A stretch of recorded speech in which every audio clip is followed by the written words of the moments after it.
অনেকদিন ফেসবুকে বলো ইউটিউবে বলো কোনো ভিডিও ছাড়াই হয় না, হয়েই উঠছে না। আজকে ভাবলাম একটা ছোট্টখাট্টো ভিডিও বানাই। এখন কটা বাজে দেখি, দাঁড়াও দেখে নিই। ভিডিও করতে দেবে এই গুন্ডাটা? প্যান্ট পরা নেই, রেডি হচ্ছিল। অ্যাকচুয়ালি ভাতটা দেখতে আসলাম আমি আগে থেকে, এখন রান্না করছি কি তোমরা দেখে নাও। এখানে ভাত হচ্ছে আর এখানে হয়েছে ফুলকপি আলু দিয়ে ভেটকি মাছের ঝোল। ঠিক আছে, হ্যাঁ আজকে তো 25শে ডিসেম্বর। তো আজকে 25শে ডিসেম্বর উপলক্ষে আমাদের আদানি টাউনশিপে একটা ছোট্টখাট্টো কিছু আয়োজন হয়েছে, মানে মেলার মতন একটা হয়েছে, দেখলাম পোস্টারে। তো এখন আমরা যাবো আদানি টাউনশিপে, সমুদ্র টাউনশিপে। তখন রেডি হয়নি, আর উনি অফিস থেকে আসছে, সবসময় তো দেরি করেই বেরোয়, মানে সবাই তাদের চলে যায়, ওরাই কাজ করে যায় বেশি বেশি করে, কি আর বলবো কপাল। তখন উনি আসছেন আর রেডি হয়নি, তারপরে কি তোমাদের দেখাচ্ছি। আমি হয়ে গেছি রেডি, শুধু আমি না, আমি আমার ছেলেও রেডি হয়ে গেছে।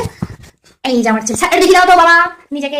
আরে যা ওরা চলে গেছে, জাস্ট অফিস থেকে আসলে বাবা, জাস্ট অফিস থেকে আসলে কিছু চেঞ্জও করেনিও, বেরিয়ে যাই নাহলে দেরি হয়ে যাবে, ওখানে এটা বন্ধ করে দেবে। গেট পাস নাও, আচ্ছা গেট পাসটাই নিতে ভুলে গেছে, যেটা দরকার, যেটা না হলে টাউনশিপে ঢুকতে দেবে না। আমরা চলে এসেছি আদানি টাউনশিপে, মানে সমুদ্র টাউনশিপে। ঝটপট দেরি না করে চলো ভেতরে যাওয়া যাক। আমি তো খুব এক্সাইটেড, কত সুন্দর সাজিয়েছে লাইটিং দিয়ে। আর দেখো ভেতরে ঢুকতেই তো অন্যরকম একটা ভাইব, মানে একদম আমাদের কেটিপিপি মেলার মতন ভাইব লাগছে, সত্যি বলছি।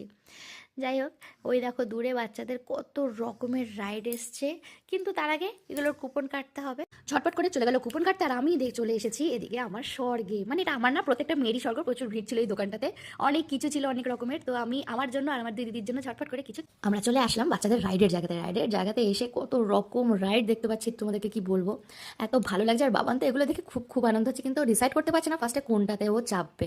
এটা হচ্ছে ব্যাপারে, বেলুনগুলো তো ওকে চাপানোই যাবে না, সেটা সম্ভব না। আর দেখো সব বাচ্চারা কত আনন্দ করছে। ও আপাতত ওই গাড়িটাতে বসেছে, গোল গোল ঘোরা গাড়িটাতে বসেছে। এখানে সবকটা ছোটদেরই রাইড ছিল, বড়দের কিছু ছিল না। কিন্তু বিশ্বাস করো এত আমার ভালো লাগছিল কি বলবো, আদানিতে এটা আমার ফার্স্ট টাইম, মানে প্রথম বছর এটা। তো এবছরে আমি প্রথম এক্সপিরিয়েন্সটা আমার দারুণ হলো খুব। অবশেষে আমার ছেলে এখানে চান্স পেলো, মানে এত ভিড় এই দেখো, মানে ও বিন্দাস ঘুরছে, বিন্দাস আনন্দ করছে। আর বেশি খুনসুটি ওর বাবার সাথে, ও ঘুরছে ফিরছে, আমাকে না বাবাকেই দেখছে। ওর যত মজা যত আনন্দ বেশিরভাগটাই বাবার সাথে, তবে ও খুব এনজয় করছে, আমার খুব ভালো লাগছে, ও আর ওর বাবা দুজনেই। অবশেষে ছেলের রাইডে চড়া শেষ হলো, 4টে কুপন কেটেছিল, হয়ে গেছে ওর চড়া। আর চারপাশটা দেখো এত ভালো লাগছে, পুরো আমাদের কেটিপিপি মেলার ভাইব লাগছে, মানে আমার দারুণ লাগছে। তবে শুনলাম এবছর 2026-এ কেটিপিপি মেলা হবে না, শুনে সত্যি খুব দুঃখ লাগলো। যাই হোক, দুঃখের কথা বাদ দাও, এখন শুধু আনন্দ। দেখো ভেতরে কত কিছু আছে বাচ্চাদের এন্টারটেন করা, স্নোফলস রেখেছে, ছবি তোলার জায়গা, ক্রিসমাস ট্রি, কিচ্ছু বাদ দেয়নি।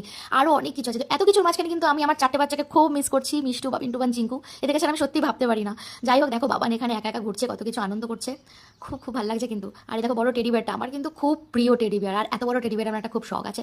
যাই হোক, এখানে একটু ছবি ছাপা তুলি। তার পাশাপাশি এখানে অনেক রকমের খাবারের স্টলও বসেছিল, আখের রস, ছোলে কুলচে, তারপরে বড়া পাও, ফুচকা, পপকর্ন, পকোড়া, চা, কফি, মানে কিছু বাদ যায়নি। এই খুচরো খাবারগুলো অনেক কিছুই বসেছিল। আর আমরা একটু পকোড়া খেলাম, চা খেলাম, অ্যান্ড তারপরে এবারে হচ্ছে বাড়ি যাওয়ার পালা। আজকের মতন এইটুকু।